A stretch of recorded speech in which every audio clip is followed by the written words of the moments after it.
He recorded a video of me performing my song Obama, in which I say, besides Barack, I would fuck any Obama. Where's Michelle? Where's Malia? Where's Sasha? I need to see her. And he sent it to Barack Obama's half-sister. So there's a very real chance Barack Obama knows I want to fuck his whole family. I didn't hear anything after that, but I know that nigga's watching, bro. I'm ready to lose my life at any moment. I'll die for this shit. I'll die behind Sasha and Malia.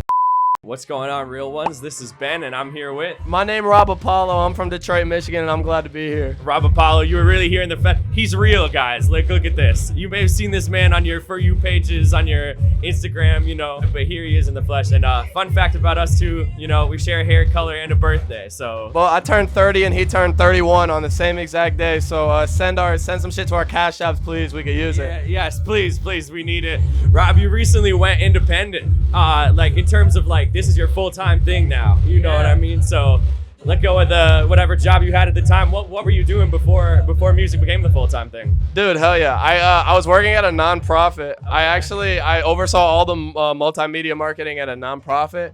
So I did video, photo, and social media. So I've been working in like video and social media for like, I don't know, forever. Like it's every job I've ever had. So it's like the shit that I do on social, it's like I'm trained. Like I'm supposed to be doing a good job. I used to do it for work. I used to work at a big corporation doing it. So that's what I was doing before. And it was actually 1 year ago, damn near 1 year ago today, that I quit my day job to do music full time after I had a song blow up on TikTok. So pretty sweet. 1 year of this shit. It's a fucking headache, but it's pretty sweet. That's amazing. Like how quickly things can change and move. I mean, we were just talking about you're on tour with Dot Squad, you know, and you saw their transformation, how they're able to bring shit to life. But yeah, around a year ago today, you know, SEPPUKU made its way to, it was #1 on the TikTok viral charts, wasn't it? Yeah. Like, how could you tell that was starting to gain traction? And what was your process? I hear a lot of people talk about reposting the same part of the song over and over again, but what was it for you? Bro, true story. Me and Charlie, who was DJing for me here, we shoot TikToks together. And this song, SEPPUKU, had been out for 6 months. It wasn't a single. It was an album cut. And we just felt like there was a couple moments in that song that people would like. So we went downtown to just shoot some random shit for it, like downtown Detroit. And we got really cold because it was the dead of winter. So we went inside a CVS to warm up. And while we were in the CVS, we were like, let's shoot one here in the snack aisle. That's 1 in 5 guys, she ain't talking about burgers. I pull up with 4 friends and that pussy get murdered. JK, I don't do trains, I ain't sharing no brain. It's my baby, no Gerber.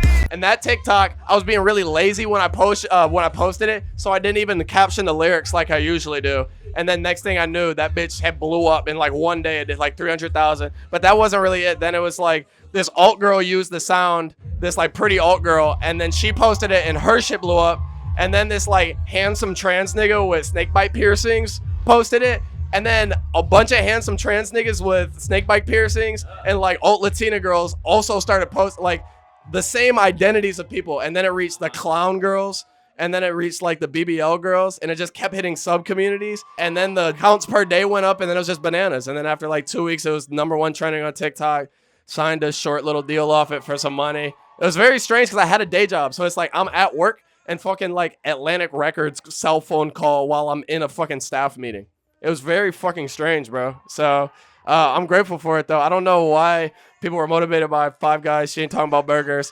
Pulling up with 4 friends and that pussy getting murdered, but they were motivated by it. Something did it to them. Yeah. You know, I think it's really just a sign of the times, you know, saying where we're at as a nation, where, you know, that's what people are thinking about. I mean, I knew you were nice with the visuals. I remember seeing this. The first visual I saw was like, your head was like bouncing around on an ice cream cone and shit. Yeah. My friend Brian Harrington sent that to me. Or he put it on his story or something, and I was like... Shout out Brian. I love Brian. I'm not sure how the two of y'all met, but you've also bounced around a little bit. You know, you were in Detroit growing up there. Is that correct? And then went to Wash U. Are you in New York now, or are you still in Detroit? Oh, bro, I'm splitting time between Detroit and New York. I'm half and half. My partner lives in New York now. They're going to grad school there because they're very smart. That's my smart cookie. Thank you, Molly, for going to grad school. Give us some consistent income. Yeah, so they're going to grad school in New York. And so, like, I'm just splitting time. There's just, like, more musical opportunities there. Like, I love Detroit. Detroit's where the heart is. But there's just not a lot of, like, money to be made in the industry. There's not a lot of labels. There's, like, less infrastructure in general. So I just find I got to bounce around more. So I'm kind of all over. I'm on Spirit. I love flying Spirit. Detroit to New York, $26. $26. I love flying Spirit, so I'm just on Spirit every week, bro. Back and forth. It can really get like that. If you pack light, you can make the most of that. Bro, And no Wi-Fi, no drinks. Don't do clear. None of that shit, okay? Nothing special. Backpack. $26. keep the fingerprints to yourselves, y'all. You know, that's how you got to do it. So once this song takes off, Seppuku, you're like, did you feel immediate pressure? You got to follow it up with something bigger, and also like, there's catalog already that you know had these similar lyrics that are kind of those like shock value shit. How did the process change after that, and what stayed the same? After Seppuku, I definitely fucking felt hella pressure. I think it's Seppuku. I think it's Seppuku. Bro, I'm not gonna lie, if I'm pronouncing that bad and you're Japanese, come beat my ass. I'm really sorry. We're about to find out. We're about to find out, bro. You can come beat my ass. I won't fight back. Yeah, but I felt mad pressure, definitely. And I wanted to put out Obama immediately after it, but I was having an issue because I was trying to get a feature on it. But then the guy just kept not sending his feature, and then I found out that he was canceled. So I will not say what his name was. And so because of that, I had to drop another song in between that like my heart wasn't fully in. So I got Obama out a few months later, and then Obama did really well. So I felt good about that. And you definitely feel the pressure to keep saying the crazy shit because it's like all my old music is really serious. So I used to make like mad, like sad depression music. But like when you have something crack through and it starts making you some fucking money, like I've been making music for 11 years now, and it took 10 years to make money. Bro, 11 years. And so it took 10 years to make money. So yeah, I want to lean into the thing that's making money. Like I quit my job and do it, you know? So there's definitely new pressure, but I fuck with the pressure, bro. It's freaky. I like it. I like making TikToks. I like making Instagram reels. I like making YouTube shorts. All these artists out there bitching and moaning about having to make content. Bro, like, do you want it or not, bro? A lot of people say they want it, but they don't really want it. Like, if you're not fucking doing what it needs to, like, take, even if you don't fucking like it. Kobe didn't like shooting fucking free throws in the gym all night. RIP. It's like, you have to do what you have to do. So I made myself like it. I made myself like be really passionate about it. So I'm willing to do whatever I need to do. Do you, nigga? Right, man? Exactly. No, I'm always saying this. This does come up though. I will say, like, I think a lot of people, you know, just need to lean in and accept like this is just part of being an artist right now, and you can still blow up without doing all of it, but it might be harder, you know? Yeah, bro. Let me get something clear. It's not ideal. Right? Like these capitalist ass companies are making money off the artists. They're pushing the algorithms. It sucks going to war with the algorithm. Boo-hoo, nigga. Do you want it or not? Do you want to do it or not? You know what I mean? Like if you don't want to do it, that's fine. Somebody else will. Me, Thought Squad, working hard as hell, bro. It's what it takes, bro.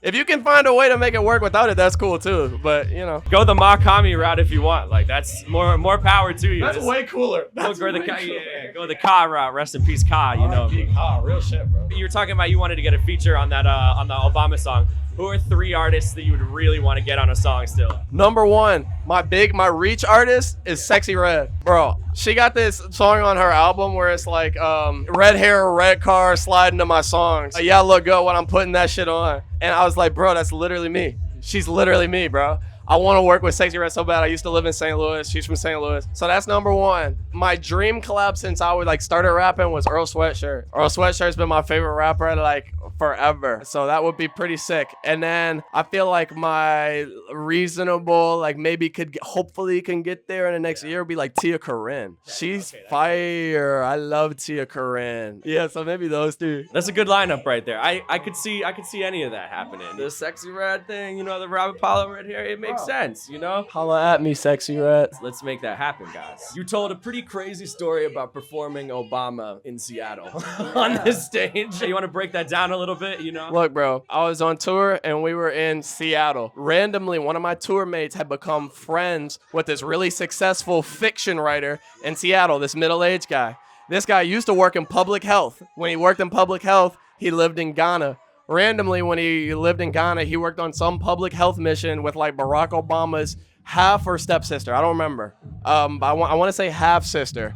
Okay, so he knew her and he had her WhatsApp. He recorded a video of me performing my song Obama, in which I say, besides Barack, I would fuck any Obama. Where's Michelle? Where's Malia? Where's Sasha? I need to see her. and he sent it to Barack Obama's half-sister. So there's a very real chance Barack Obama knows I want to fuck his whole family. I didn't hear anything after that, but I know that nigga's watching, bro. I can hear the clicks on my fucking phone, bro. I'm ready to lose my life at any moment. I'll die for this shit. I'll die behind Sasha and Malia. And they grown. People remember them as kids. We're the same age, bro. Malia is 27. Sasha's like 24, 25. I just turned 26. So I'm not no pedophile. You can listen to Rob Apollo. I'm not a pedophile. Cleared the air, and thank goodness we have. Just in case you were worried. You can now ethically stream the music, you know, with this information. After seeing people's reactions to this, though, do you wish you had taken out the besides Barack? Bro, a lot of people in my comments asking why besides Barack, thinking it's not cause like He's the best one. bro, they thinking I'm a fake bisexual or something, bro. That nigga Barack did way too many war crimes, bro. He was blowing up them weddings in Yemen, bro. I can't be busting down like some cute nigga who is fucking killing hundreds of thousands of innocent children. So that's why I can't fuck on Barack. He looked good though. And he got a good jump shot. That's pretty much it. That's not enough. That's not enough. It's not enough. You got blood on your hands. I mean, you standing on principles. I'm standing on principles, man. Free Palestine, fuck Barack Obama. Is there anything else you'd like to, share with the people? You feel like maybe perspectives that need to be amplified more right now. I got a lot of shit to tell y'all, man. I'm gonna say something real. I'm being a funny guy, but listen, I had an addiction. I went to a 12-step program for that to get my shit together. I was seeing 2 therapists to get my shit together because I got too grown to be acting like a child. A lot of y'all need to mature up, tighten up, go to the right therapy. Go to some fucking group. Go get you some help. Go read some books, nigga. Like, a lot of y'all need help. A lot of us need help. It's a bad time to be in society. So we need to get our shit together. And y'all gotta stop acting like kids. We are grown now. If you're older than the age of 22, get help. And if you're almost 22, nigga, look around the corner. So that's the number 1 thing I gotta say. Number 2, man, stay safe out here, bro. It's a fucking gnarly country, man. It's fucked up out here. Fight for what you believe in. Fuck on somebody sexy. Drink a beer once a week. That's what I'm gonna leave the people with, man. I got it. Like, this does beget a couple more questions. So you say, like, real sex addict a lot in these, like, songs. So that's what you were overcoming? Is that something you're comfortable talking about? Bro, I'll tell the people. There's a lot of things you can be addicted to. And there's a lot of things you can be addicted to that people don't realize you can be addicted to. I'm a real sex and love addict. I be really at the meetings. I really have lots of chips. It was really a real problem. I caused a lot of pain, a lot of people that I had to make amends for. I was not living in a way that was right with my spirit. A lot of people are porn addicts right now too. Yeah. Bro, it's really crazy out here, bro. They got books on this shit. Our brains are not meant to be consuming this shit.